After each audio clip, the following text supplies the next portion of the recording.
Hi, my name is Laura Bishop. I'm a mother of three, a part-time librarian, and someone who's pretty good at pretending everything's fine, especially at 7:15 on a rainy Thursday morning in Maine. The house smelled like burnt toast and that cheap vanilla coffee Thomas insists on buying. My youngest was chasing the cat with a plastic spoon.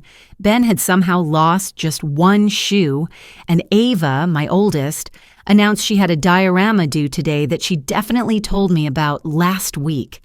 Chaos, as usual. I was elbow deep in sandwich bags when the phone rang.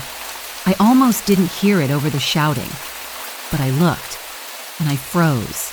Carolyn Keller, my mother. The name looked foreign on my screen. She hadn't called when Ava broke her arm, not when Thomas had surgery, not even when Uncle Dave passed. She didn't call, not for birthdays, not for anything. I hesitated too long. It went to voicemail. Thomas walked in, wiping his hands on a towel. "Everything okay?" I showed him the screen. His brow furrowed. "You gonna call her back?" I nodded, though I didn't mean it yet. The kids were finally out the door an hour later, rain boots splashing in puddles as the school bus rumbled away. I stood on the porch in my cardigan, thumb hovering over the redial, and then I pressed it. She picked up on the first ring. "Laura, sweetheart, it's been forever." I blinked. Her voice was chipper, like she was hosting a game show. "I'm good," I said slowly, drawing the word out like a question. "We were just thinking," she started. "Your anniversary's coming up soon, isn't it?" I didn't answer right away. "It is," I said, cautious. "Well," she continued brightly, "Rick and I would love to watch the kids for you two. You deserve a night out." My jaw didn't exactly drop, but my stomach flipped. Thomas, passing by with a mug of tea, paused mid-sip. He could hear her voice on speaker. After I hung up, I looked at him. "They offered to babysit." He stared. "Your mom and Rick?" I nodded. He set down the mug. "Why now?" That question lingered like fog. Later that morning, after wiping down counters that didn't need cleaning and folding the same dish towel 3 times, I did what I swore I wouldn't. I called my sister. Kara and I hadn't been close in years, not since she cut contact with Carolyn completely, but I needed her voice. "She wants to babysit." Kara's voice was flat. "Yes." A pause. "Don't let your need for a mother blind you again." "I'm not," I said quickly. "Yes, you are," she replied, calm and firm. "You always have." I opened my mouth to argue, but I couldn't, because she wasn't wrong. "Maybe they've changed," I said weakly. Kara let out that deep, exhausted sigh, the kind that tells you she's seen the ending of this movie before.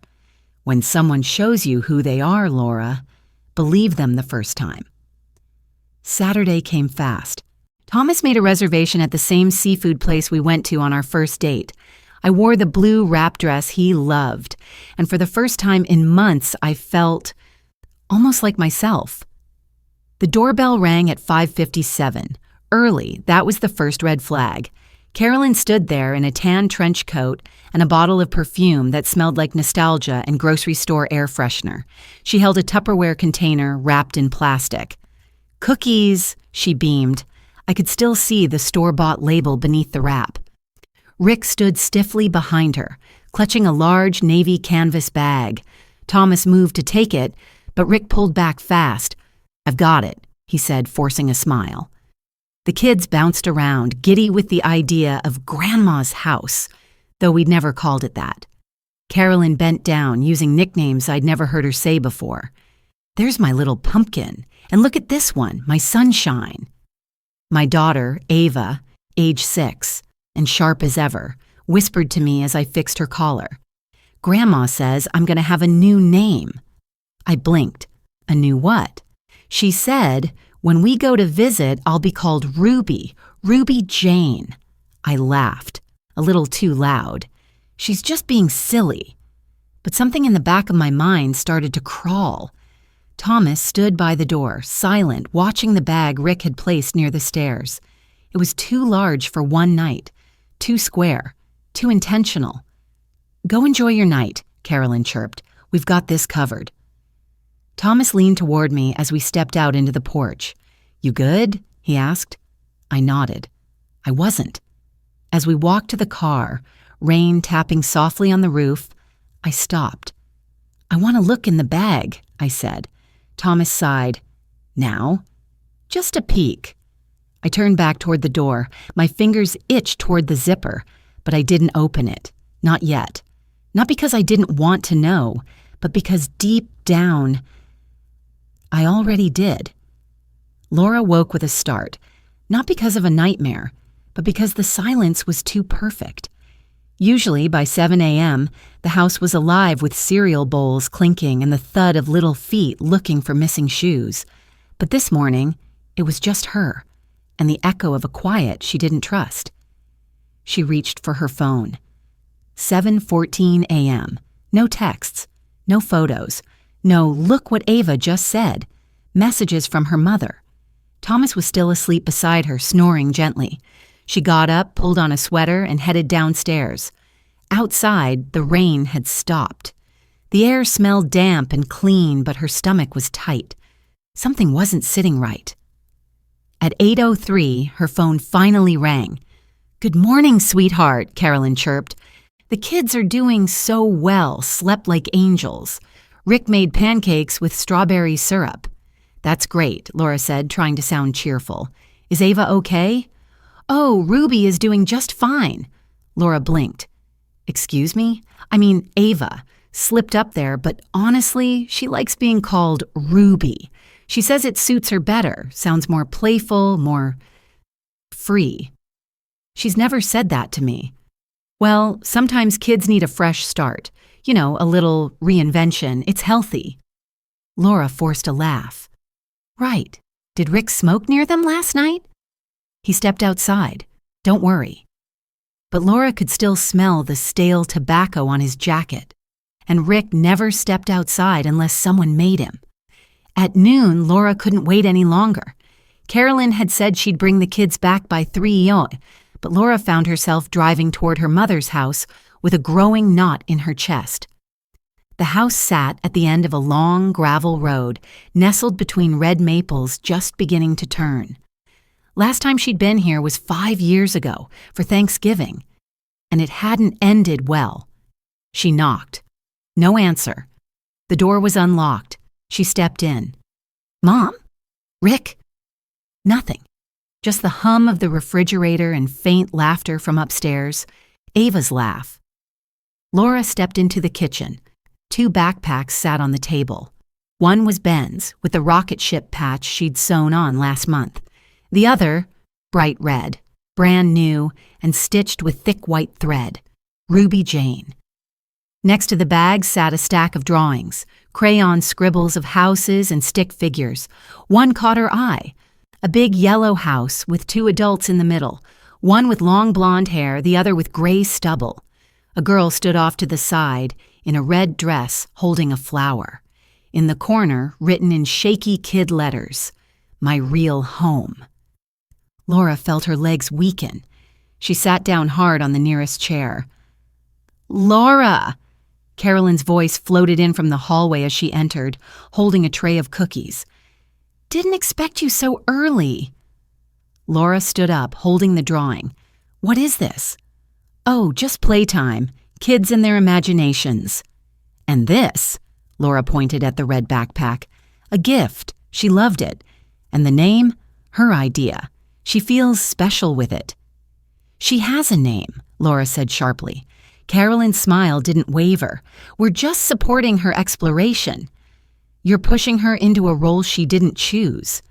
She said she doesn't feel like an Ava." "She's 6, Mom.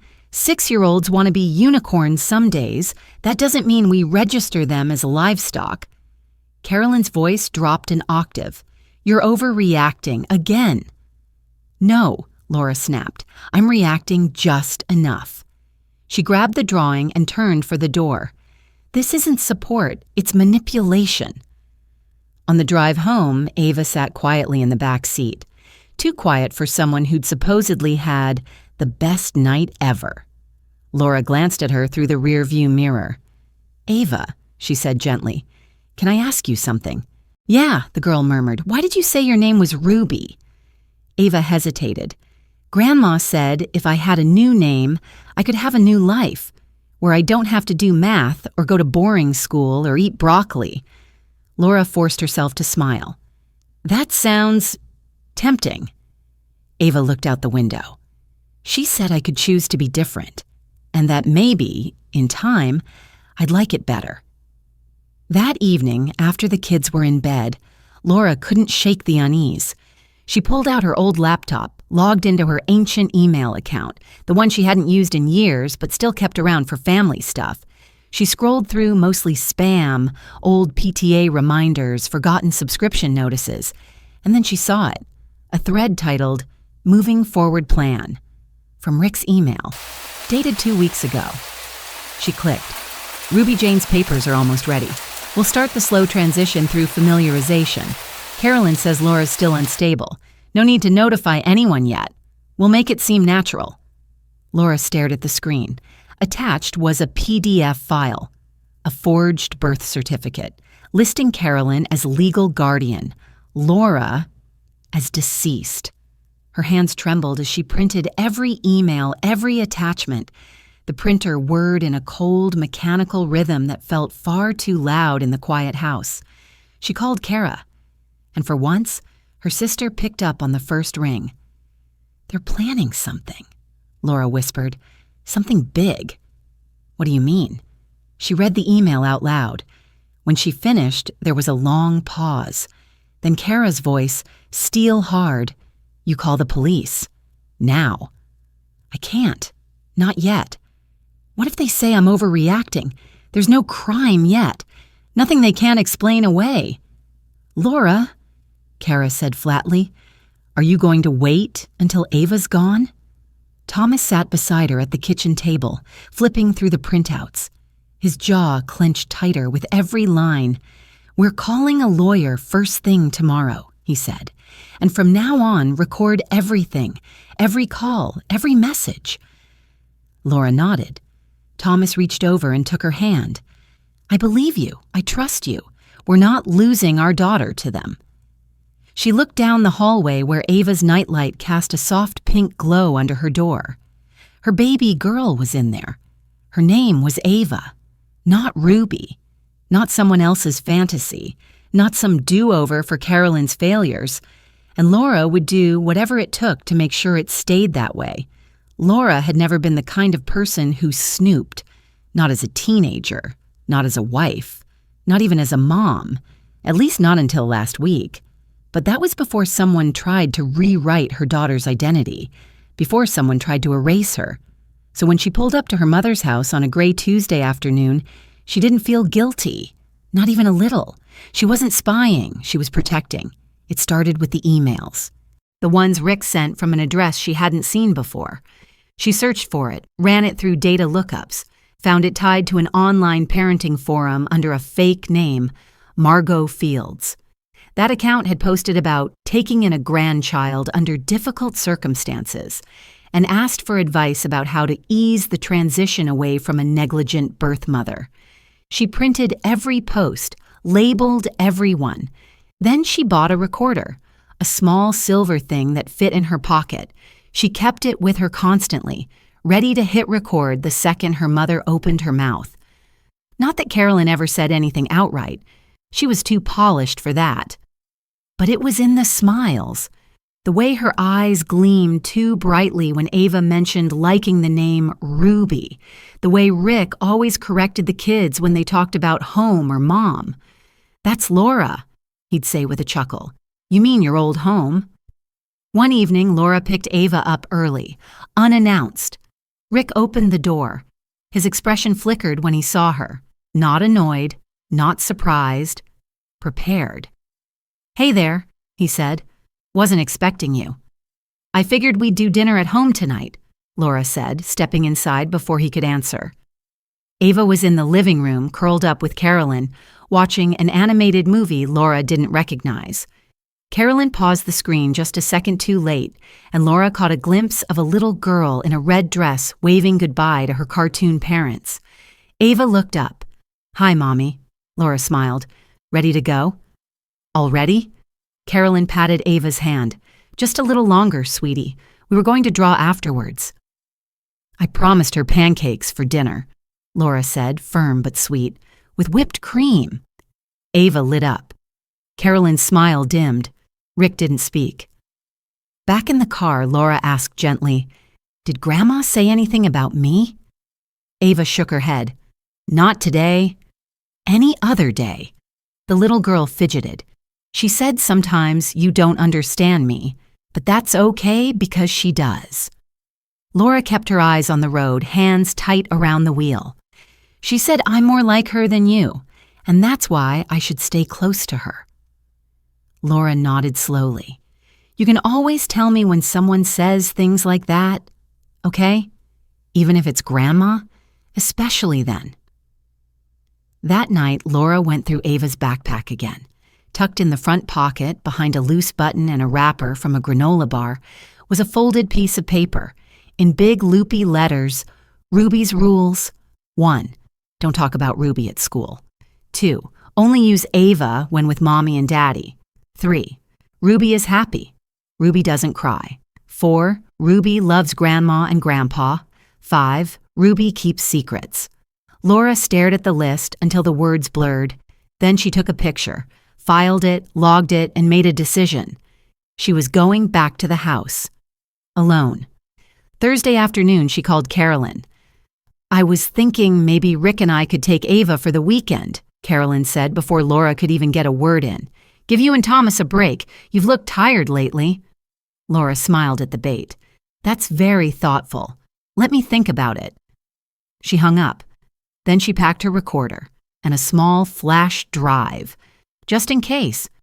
She didn't know exactly what she'd find, but she had a feeling it would be something she couldn't ignore. Friday morning, Carolyn took Ben and Mason to a nature walk event, left the house unlocked, like always. Laura waited 10 minutes after the car pulled out of the driveway before walking up the steps, heart pounding. Inside, everything looked perfect. Too perfect. Photos of Ruby now hung where old family pictures used to be. No sign of Thomas. No pictures of Ava with her brothers. Just staged shots. Ava alone, smiling wide, wearing the same red dress from the cartoon. Laura moved quickly. She searched drawers, cabinets, the office. In Rick's desk, under a fake bottom in the second drawer, she found it. A flash drive marked with a single letter, R. She plugged it into her laptop. The screen came to life. A video file, dated last week. She hit play. Ava sat on a stool, feet swinging. Carolyn sat next to her. "Let's try again," Carolyn said, cheerful. "Say it loud." "My name is Ruby Jane Keller," Ava repeated, looking at the camera.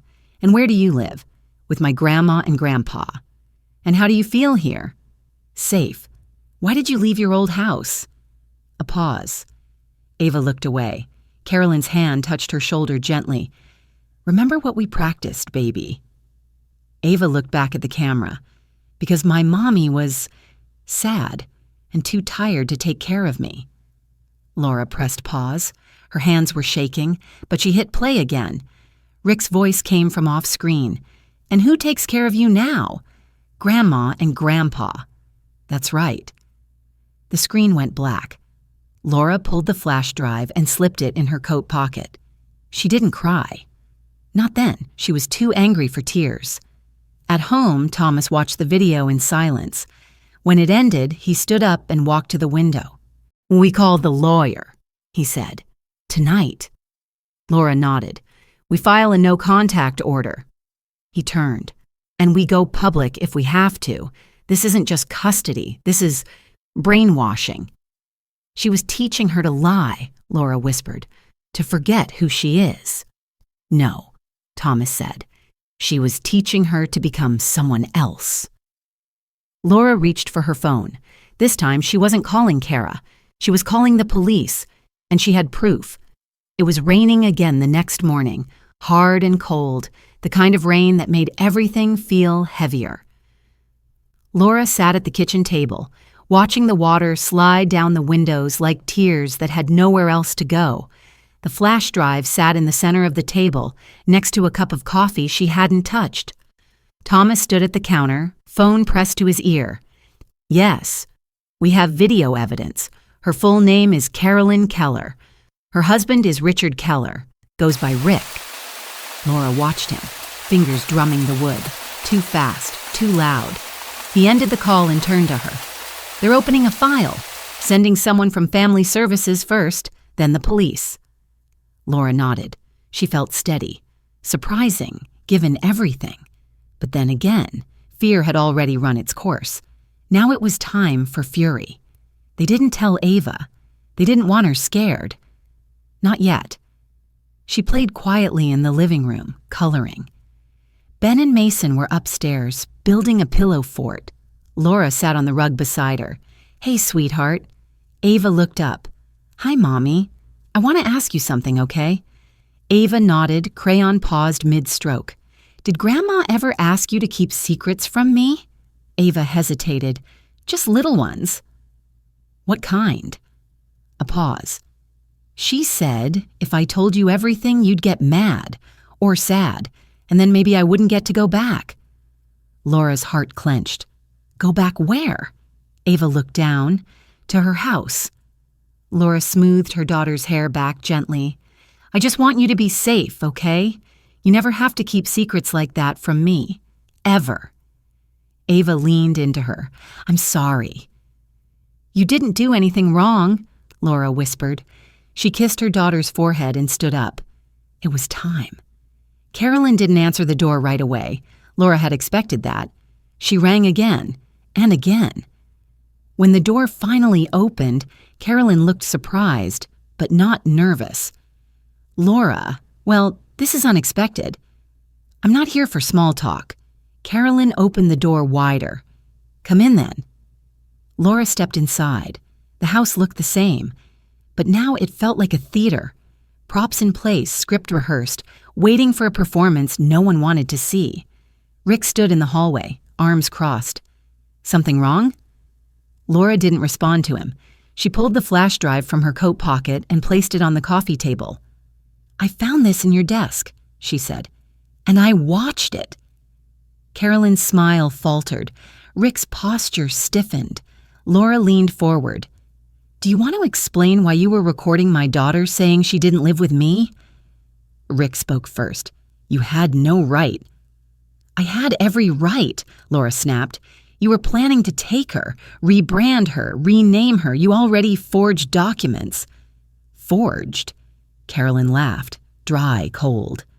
Oh, Laura, that was just a mock-up. For fun. Fun, Laura repeated. You coached my child to say I was unfit, that she was safer with you. You told her to lie. We were helping her feel empowered, Carolyn said. She's a sensitive child. You don't understand her needs. I'm her mother. You're unstable, Carolyn said sharply. You've always been too emotional, too reactive. We were just preparing for the worst. Laura shook her head slowly. No, you are the worst. And the only thing you're preparing for now is court. Rick scoffed. You think they'll believe you? It's your word against ours. Laura smiled. No, she said, reaching into her bag, pulling out a small recording device.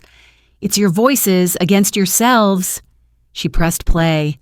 The room filled with Carolyn's voice, soft and coaxing. Remember what we practiced, baby. Tell the camera Mommy was too tired to take care of you. Rick lunged forward. Thomas, who had been silent until now, stepped into view from the doorway. Don't, he warned. Rick stopped. Carolyn paled. The doorbell rang. Laura didn't move. Rick glanced toward the door. Who is that? Family Services, Laura replied, and law enforcement. I'll sue, Carolyn hissed. Laura looked her mother in the eye, calm, cold. Go ahead, but make sure you bring that video to court. The officers were professional, calm. One stood beside Carolyn while the other took statements. A woman from Family Services knelt down beside Laura and spoke in a hushed voice. You've done the right thing, she said. I know this feels like betrayal, but this is protection. Laura nodded. I just want my kids safe. She handed over the flash drive, the printed emails, the list of Ruby's rules. When Carolyn was asked to step outside, she hesitated. Ava needs me, she said. Laura didn't flinch.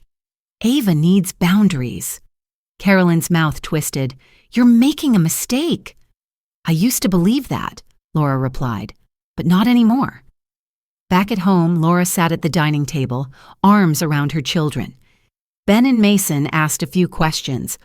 Why were the police at Grandma's? Why did they take her phone? Laura kept it simple. Sometimes even adults forget how to behave, and when that happens, we have to help remind them what's right. Ava leaned into her side. Am I still Ruby? Laura looked down at her daughter's big, uncertain eyes. No, she said gently. You're Ava. You've always been Ava. You can play pretend all you want, but no one gets to rewrite who you are.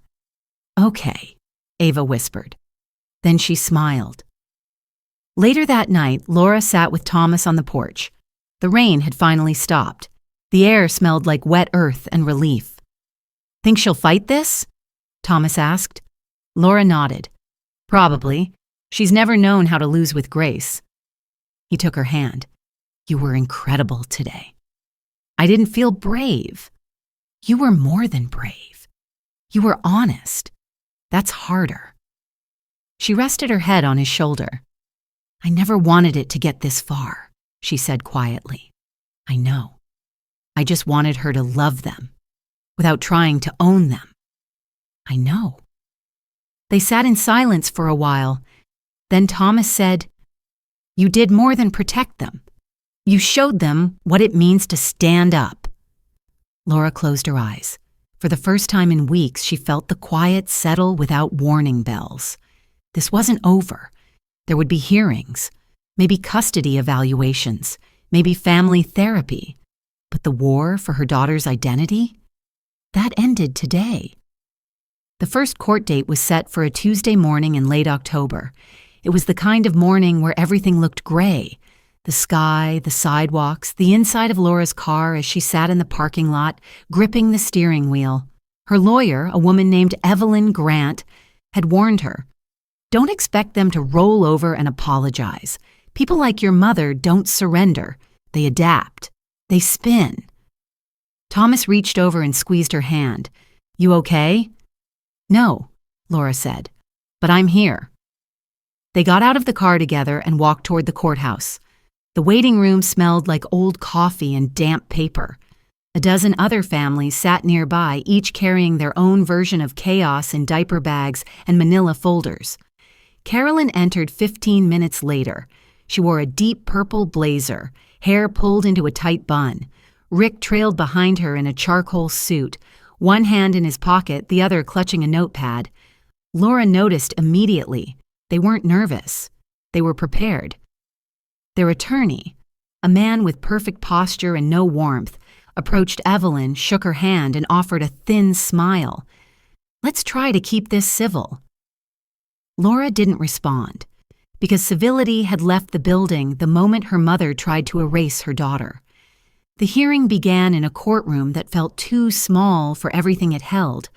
The judge, a silver-haired woman with sharp eyes, opened with a measured voice. This is a preliminary hearing regarding petitioned visitation rights and allegations of custodial interference. All parties are sworn in. Let's proceed. Carolyn's lawyer went first. He framed their actions as concerned involvement. He used words like stability, routine, and emotional safety. He claimed that Ava expressed discomfort with her parents and a desire to spend more time with her grandparents. Laura's stomach turned when he said that. Then Carolyn took the stand. She was calm, articulate, almost tearful. I only wanted to be part of Ava's life. I never meant to hurt anyone. Laura and we've had a difficult relationship, but I thought we were healing. Laura's jaw clenched. Rick testified next. He played the role of the gentle grandfather. Said the name Ruby had just been a nickname.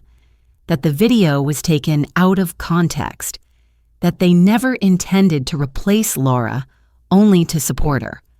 Evelyn let them talk. She didn't object much. Laura understood why when it was her turn. When Laura took the stand, she didn't read a prepared statement. She looked directly at the judge. "I didn't grow up in a safe home," she began. "I grew up in a controlled one. My mother used affection like currency. Give some, take some, depending on how well you followed the rules." She paused. The courtroom was silent. When Ava started calling herself Ruby, I thought it was a game. Then I saw the drawings, the lists, the video. She looked at Rick. "You coached my daughter to lie. You told her to hide things from me.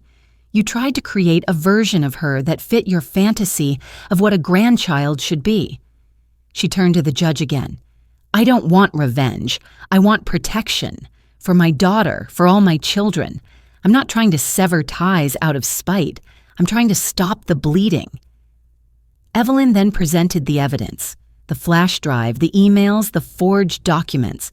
The courtroom was still quiet, but no longer neutral. Now it was listening. The judge didn't make a ruling that day. "These matters take time," she said. "We'll set another hearing in 4 weeks." But she issued a temporary no-contact order. Carolyn and Rick were to have zero interaction with the children until the case was resolved. Carolyn didn't look at Laura when she left the courtroom, but Rick did. And what Laura saw in his eyes wasn't anger. It was loss. Because he knew the tide had turned. And this time, there was no coaching a child to fix it. At home, Laura sat on the back porch with Ava, wrapped in a fleece blanket, sipping cocoa. "Grandma won't be coming over anymore?" Ava asked quietly. "Not for now," Laura said gently. "Do you feel okay about that?" Ava didn't answer right away. Then, "She told me you'd be mad if I said I liked being Ruby." Laura swallowed hard. "Were you scared?" "A little." Laura looked at her daughter. "It's okay to like playing pretend. It's okay to enjoy nicknames, but no one gets to tell you who you really are. That's yours." Ava leaned into her side. "I like being Ava, but sometimes Ruby felt simpler." Laura hugged her. "You're not simple. You're full of feelings and ideas and questions, and that's not always easy, but it's beautiful, and it's real." In the weeks that followed, family services did home visits. A child psychologist spoke with Ava, then with Ben and Mason. Laura answered every question. She handed over the flash drive again. She even gave them her journals. There was nothing to hide. Thomas stayed strong, though Laura knew he hated every second of it. "I just want our life back," he said one night. "I don't think we can have the old life back," Laura said, "but we can have something safer, something more honest." He nodded and held her a little tighter. A few weeks later, the boys came home from school with an envelope. Inside was a handwritten letter from Carolyn, addressed only to Ava. It had been slipped into Mason's backpack. No stamp, no return address. Laura opened it. Inside were 2 pages of cursive. Lines like, "I miss our special talks. I know Mommy is confused right now. I'll always love my Ruby." Laura folded the paper calmly. She put it in a folder with the rest of the evidence. Then she called Evelyn. Within 48 hours, Carolyn was held in violation of the no-contact order. That night, Laura tucked Ava in. She sat beside the bed for a long time, listening to her daughter breathe. The house was quiet. No secrets, no alternate names, no smiling masks. Just one little girl, one real name. One honest, tired, deeply protective mother. And the quiet felt earned this time. It felt like peace. Healing wasn't what Laura expected. She'd imagined a kind of relief, a gradual return to normal where mornings were just breakfasts and backpacks, and the nights were filled with lullabies, not whispered worries. But healing, it turned out, was messy. Some days, it felt like progress. Other days, like trying to patch a sinking boat with bare hands. Ava stopped drawing for a while. She used to spend hours coloring fairies, trees, houses with wild-colored roofs. But lately, her crayons stayed untouched. Laura didn't push. She just sat beside her, sometimes doodling quietly, waiting. On one quiet Wednesday afternoon, Laura came into the living room and found a single piece of paper on the coffee table. No colors, just pencil. A little girl in the middle of the page. No smile, no tears. Just still. Laura recognized the dress. It was the red one Carolyn had bought. In the bottom corner. Not me. They started family therapy 2 weeks after the last court date. The room was warm, softly lit, a gray couch that smelled faintly of lavender. The therapist, Dr. Maya Stein, had kind eyes and didn't interrupt much. At the first session, Ava didn't speak at all. Ben fidgeted. Mason complained about snacks. Laura and Thomas tried to fill the silence. But Dr. Stein wasn't there to fix anything quickly. Kids don't heal because adults say the right things, she explained. They heal because adults show up consistently. So Laura kept showing up, even when Ava curled up and turned her back, even when her boys whispered, "This is boring." Even when she left feeling like nothing had changed, because deep down she knew. Change was quiet, and trust rebuilt itself in silence. At home, boundaries became sacred. No more unannounced visits, no more names that didn't belong, no more pretending everything was fine when it wasn't. Laura made time for Ava, just the two of them. Not mommy on her phone, not mommy juggling 3 kids, just Laura and Ava. They started with puzzles, small ones, 10 pieces, then 20, then 100. They didn't talk much. They didn't have to. But every click of a piece felt like stitching something torn. Then came the garden. One Saturday, Laura asked, "Want to plant something together?" Ava shrugged. "Okay," she said. "Can I pick it?" They drove to a nursery and came back with a tray of marigolds, bright orange, stubbornly cheerful. They planted them in a raised bed behind the house. Ava called them her fire flowers. One night, Laura found Ava sitting on the back porch alone. She sat beside her, wrapped a blanket around them both. "I'm mad at Grandma," Ava said quietly. Laura nodded. "That's okay. I still think about being Ruby sometimes." "That's okay too." Ava leaned into her. "Ruby didn't have to worry so much. Ruby always said the right things." Laura didn't answer right away. Then she said, "I used to have a pretend name too." Ava looked up, surprised. "What was it?" "I called her someone else. Someone who didn't get overwhelmed. Someone who didn't cry in the laundry room. Someone who always knew what to say." "Did you like her?"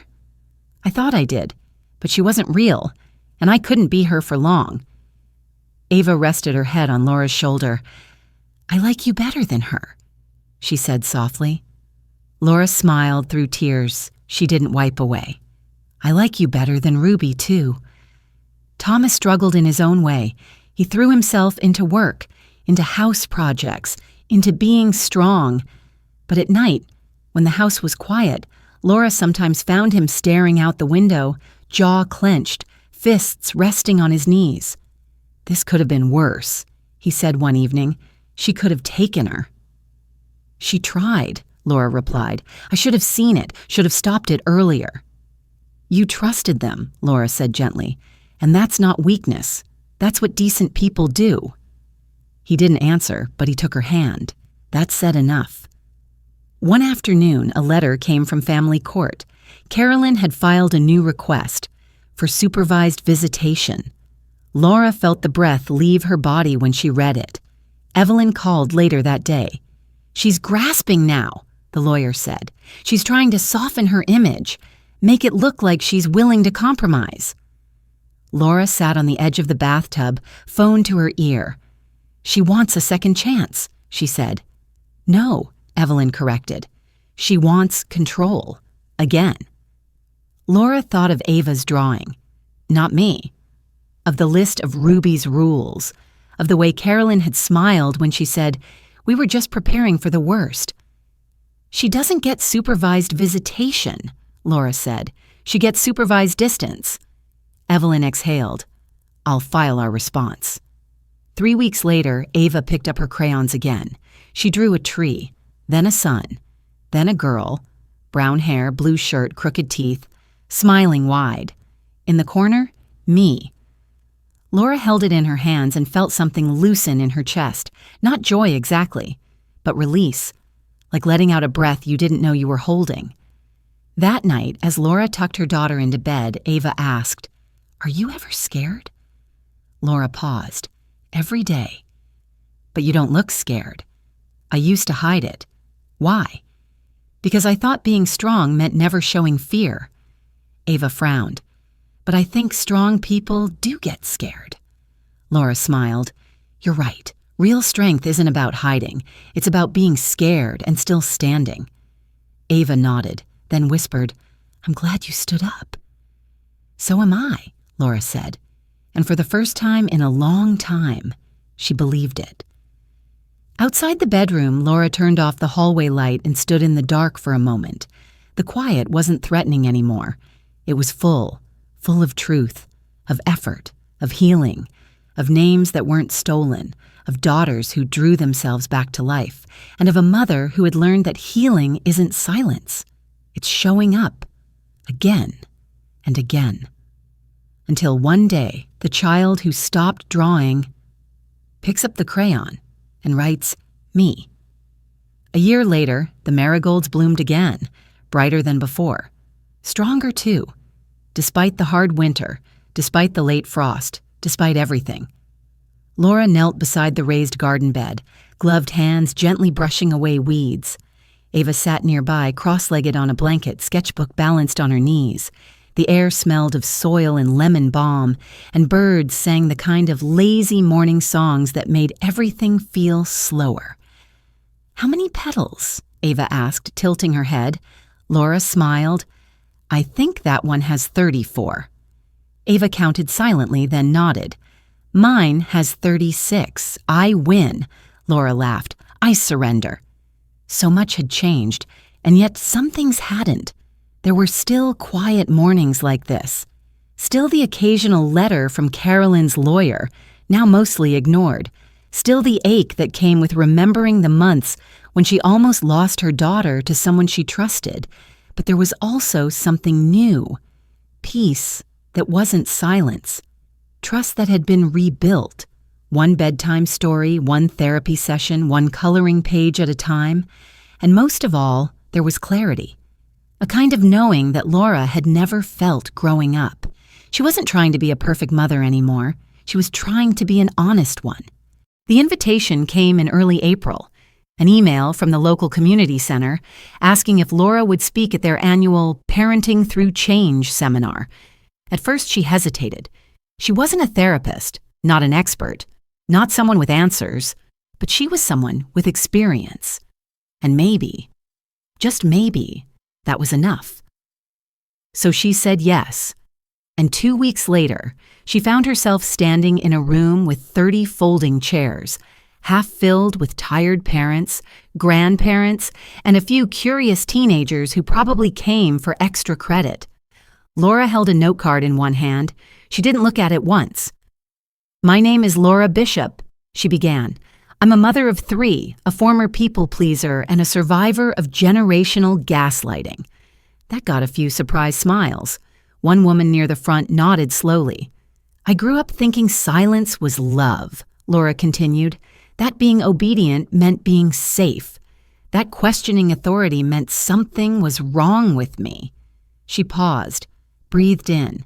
But then I became a mother, and I realized the cycle ends where someone decides it does. She told them the story, not all of it, but enough. Enough to make a few jaws tighten, enough to make more than one pair of eyes brim. I didn't speak up because I hated my mother, she said. I spoke up because I loved my daughter. And love, she added, isn't just what you feel, it's what you protect. It's what you choose.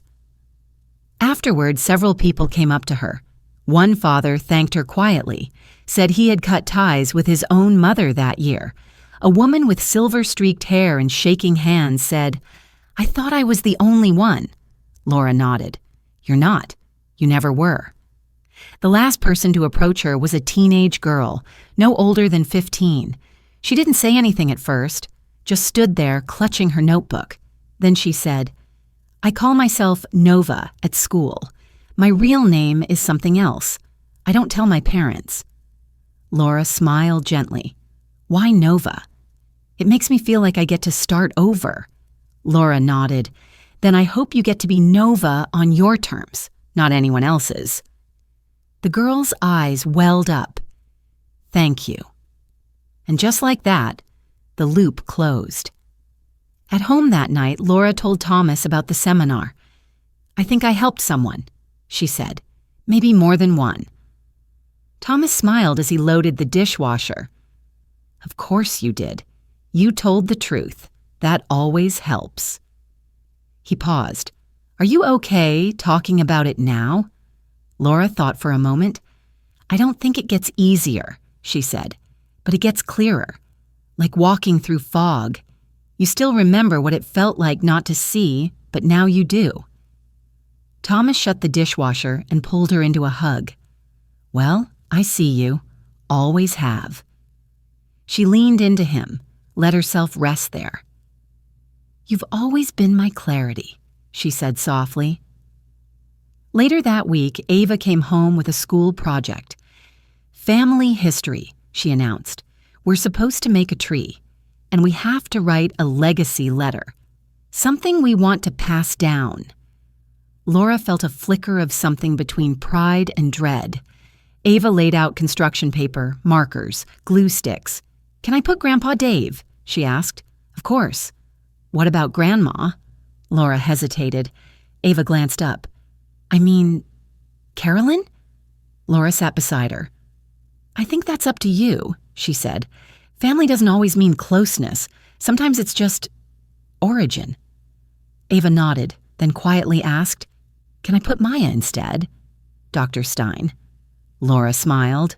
"Absolutely." Ava bent over the paper again. Later, she handed Laura a folded note, her legacy letter. "I want my kids to know their name is theirs. They don't have to change to be loved. And if anyone ever tries to make them feel small, I'll help them grow tall again." Laura read it twice, then a third time, then held her daughter close. The next morning, she slipped her own legacy letter into a drawer. No one asked her to write it, but she wanted it there, for the future, for Ava, for herself. "To my children, I don't leave you a perfect past, but I fought for a better one. I don't promise a world without pain, but I promise you the strength to name it. You don't have to be obedient to be loved. You just have to be you. That will always be enough. With clarity, Mom." And just like that, the story ended. Not with a courtroom slam, not with a grand reunion, but with a mother, a daughter, and a garden full of fire-colored blooms.